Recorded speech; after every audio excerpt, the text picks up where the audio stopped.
Have you been diagnosed with breast cancer and you may be feeling overwhelmed? Perhaps you've come across terms like lumpectomy, mastectomy, implants and flaps, and no one's really explained it or put it all together for you. I'm Dr. Wai-Yee Li. I'm a board-certified plastic surgeon. I specialize in breast reconstruction. I've performed thousands of these procedures, and I spent a decade at one of the busiest cancer centers here in Southern California. In this video, I'm going to walk you through step by step how to make the best decisions for you regarding breast reconstruction so that you can have full confidence understanding the options that are best for you and your body. I've also added timestamps so you can jump to the parts that are relevant to you. Lumpectomy versus mastectomy. Look at the big picture. Before we can even talk about breast reconstruction, it's important that we know if you're having a lumpectomy or a mastectomy, and you need to understand the difference.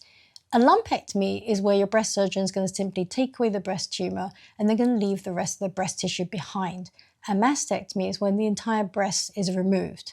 If you're having a lumpectomy, which is also known as a partial mastectomy, there's all the other breast tissue that we can rearrange and make you a new breast shape. And that's either a mastectomy, which is a breast lift that simply lifts the breast and hides the deformity of the lumpectomy, so you don't have an indentation. A breast reduction, on the other hand, is when the whole goal is to hide the deformity, number one, and to make the breast smaller. Let's say you're a double D, you always want it to be a B or a C cup. We can do both things at the same time. Your breast surgeon will do a lumpectomy. On the same day, I can typically come and do a breast reduction and match the other side. And this is typically covered by the insurance. These collectively, mastectomy and reduction, is known as Oncoplastic surgery, a fancy way of saying tumors taken out and we're rearranging the remaining tissue to give you the ideal breast shape. Breast reconstruction after mastectomy. If you're planning to get a mastectomy or a double mastectomy, the biggest question is, do you want a replacement breast mound? Meaning they take away the breast, do you want another breast in its place? If the answer is no, you have two options. Number one, you can say to your breast surgeon, I don't want reconstruction, in which case they can just close the wounds and they may not spend the time to make it look flat and pleasing. This is particularly so if you're a thinner patient and it's less likely you're going to have what we call dog ears. If, on the other hand, you care about the way it's going to look afterwards, you want to have aesthetically pleasing and symmetric scars, something known as aesthetic flat closure, then you should meet with a plastic surgeon and talk about this procedure. And I really do think it's a form of breast reconstruction so that you can get the result when you wake up. And check out my video where I talk specifically about aesthetic flat closure.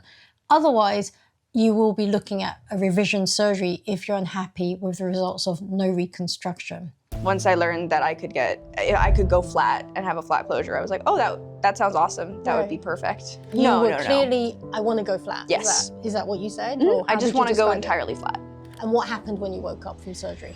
Yes, they were technically gone.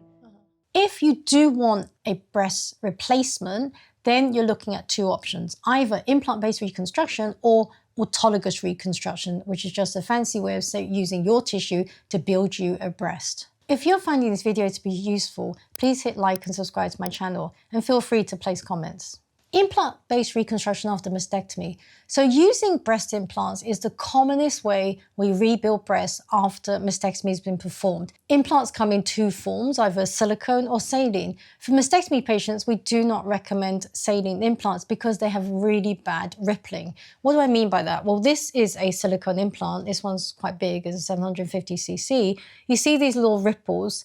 So that can be quite apparent when you've had a mastectomy. So all implants have ripples, but saline implants are actually worse than this. I prefer using what we call direct-to-implant technique, or one and done, meaning the same day as a mastectomy, I'll come and I'll put implants in on one side or both sides. Some other surgeons like to do something called tissue expanders. What are tissue expanders? They're kind of like empty implants, but you come back in after the surgery's been done on a weekly basis and have normal saline filled in to expand and stretch the tissues. In my experience, this isn't usually necessary. And if you're interested in finding out more about expanders in a deep dive, please check out this video where I really discuss the reasons why I avoid tissue expanders where possible. When you use tissue expanders, it is a multi-step surgery, at least 2 surgeries, meaning the first surgery is putting in the tissue expander, and then you come in between for the fills, And then the second surgery is when you come back in, the expander is removed and the implant is put in its place. 2 surgeries minimum. What are the risks associated with tissue expander and implant placement? Well, the biggest risks are as follows. Infection. If you have an implant infection, we would have to remove it. Implants can leak. We typically recommend surveillance using MRI scan or ultrasound scan after 5 years because leak is really not very common in the first 5 years. Very, very rarely there are some blood cancers known as lymphoma associated mainly with textured implants, and that's something we can discuss in a future video. It is exceedingly rare. Also, implants can go hard, something called capsular contraction, and that typically needs surgery to resolve it. Autologous reconstruction after mastectomy simply means we're taking tissue from one part of your body and we're moving it to make you a breast or 2 breasts in the case of a double mastectomy. The 2 most common forms of flap just means taking the tissue with its blood supply, is from the tummy, which is a deep flap or a tram flap, or from the back, which is a latissimus flap or lat flap. The tummy flap is a free tissue transfer, meaning the blood supply is disconnected and reconnected. And that's important because it makes it a little bit more risky. The back flap or latissimus flap is a pedicle flap, meaning it's swung over like a pendulum or a yo-yo.